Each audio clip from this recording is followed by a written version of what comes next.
Howdy again everyone. Now, if I were to make a video about all the amazing low budget lens options out there on the market today, then by this point in 2024 it would be mind-boggling, not to mention about 7 hours long, and so for the sake of brevity, here are my 10 top choices for lenses for your camera which are not only low budget but good enough to be excellent value.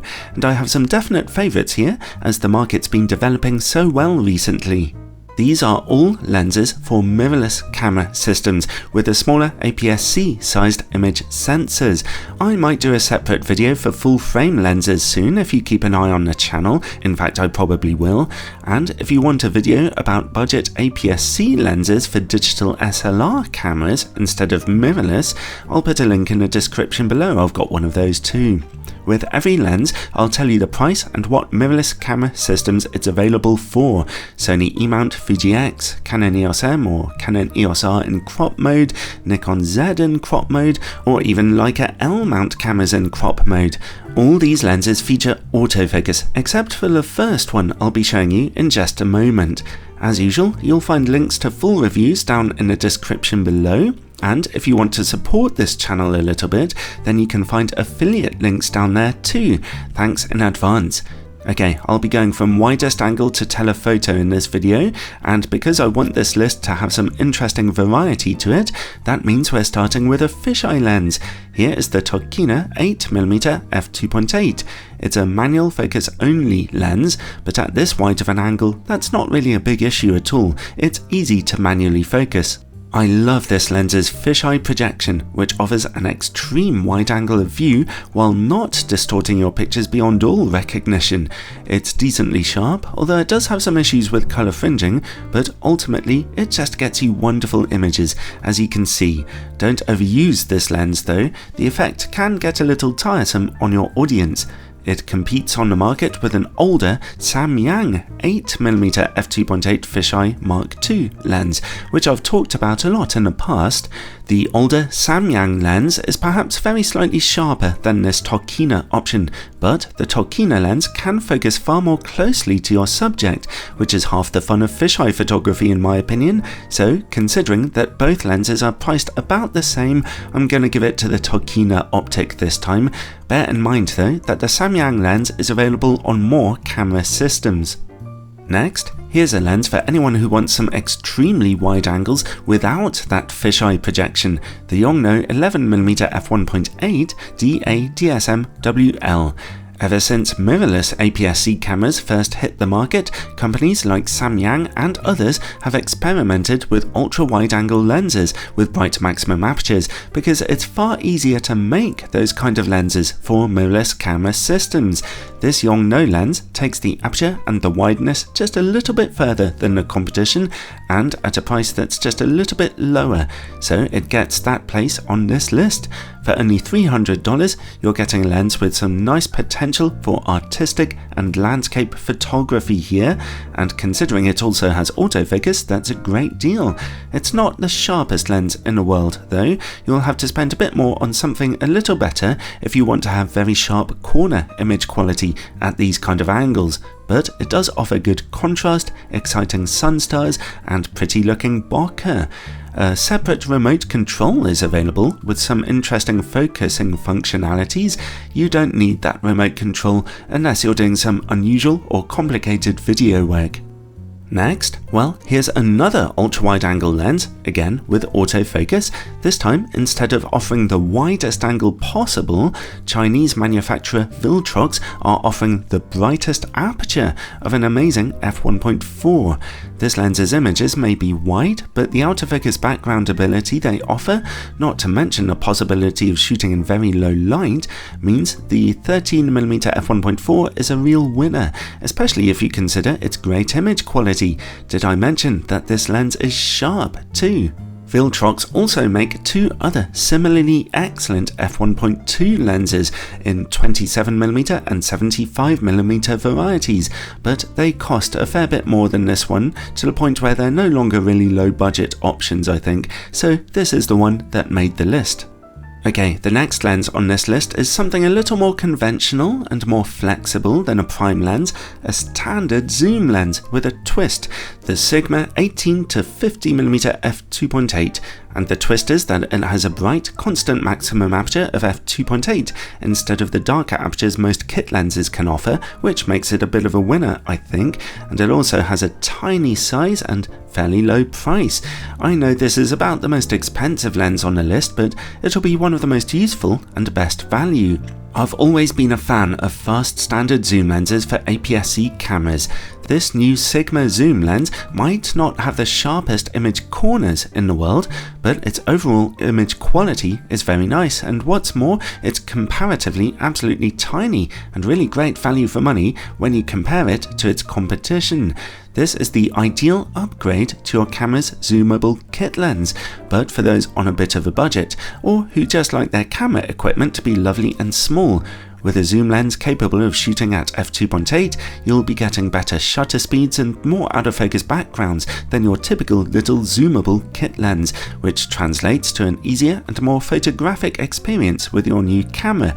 And this Sigma lens is currently available on Sony E and Fuji X mount cameras, but is also coming soon to Canon RF mount cameras if you have an APS-C model like the Canon EOS R100, R50, R10 or R7. Next up, a lens for an officially dead Canon camera system, but one that's still popular enough that I couldn't quite leave this optic out.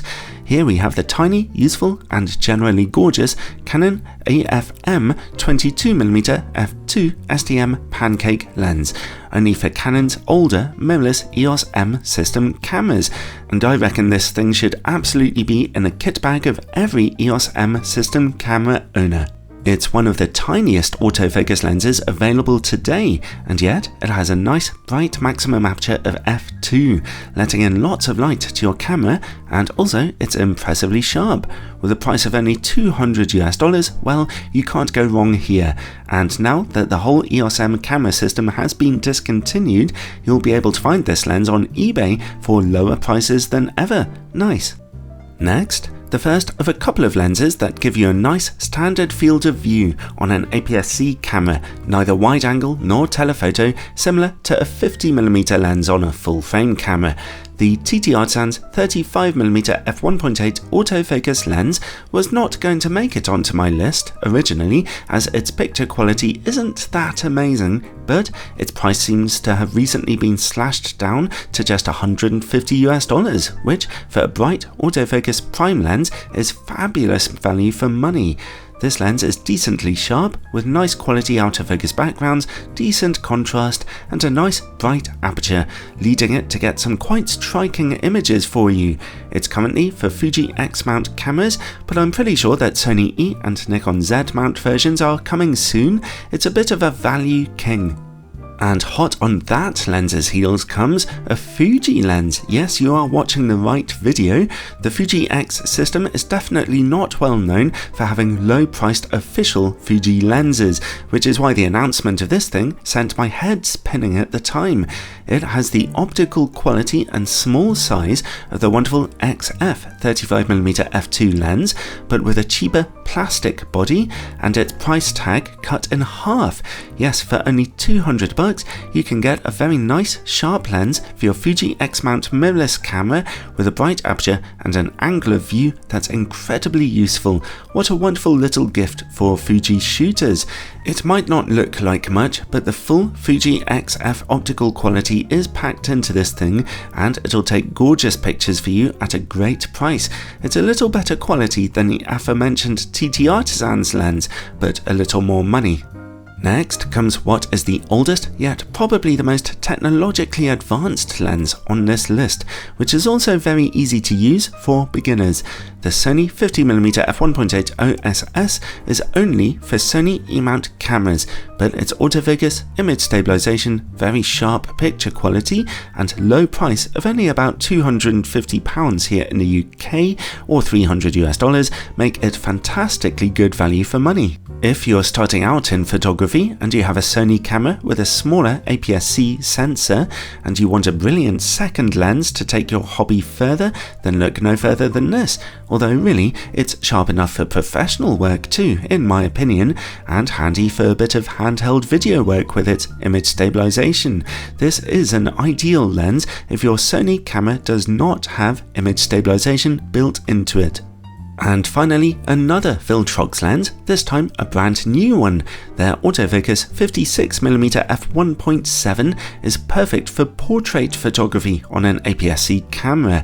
A decently bright maximum aperture, tighter focal length, decently sharp image quality, and lovely autofocus backgrounds make it very useful, and its exceptionally low price of only $140 makes it possibly the biggest bargain of this whole video. It's almost like some kind of loss leader product. So far just available on Fuji X and Nikon Z cameras. I'm sure it won't be too long until it makes its way over to Sony E mount too. Alright, well, that's about it. I'll finish with an honourable mention to all the 7Artisans, TTArtisans, Maker, Bright & Star, and other manual focus lenses out there.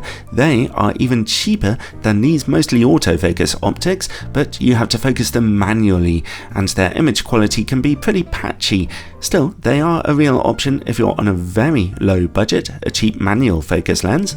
And an honourable mention also goes to Sigma and Viltrox's f1.4 series of autofocus lenses, also in useful focal lengths and for a variety of camera mounts. These offer good value for money too. The Viltrox lenses are even cheaper than the Sigma ones, but the Sigma lenses are generally a little bit sharper. Well, what's the best value camera lens you ever bought, and are you still using it today? Let me know in the comments down below. Check out the description for more links and other information, and happy shooting, everyone!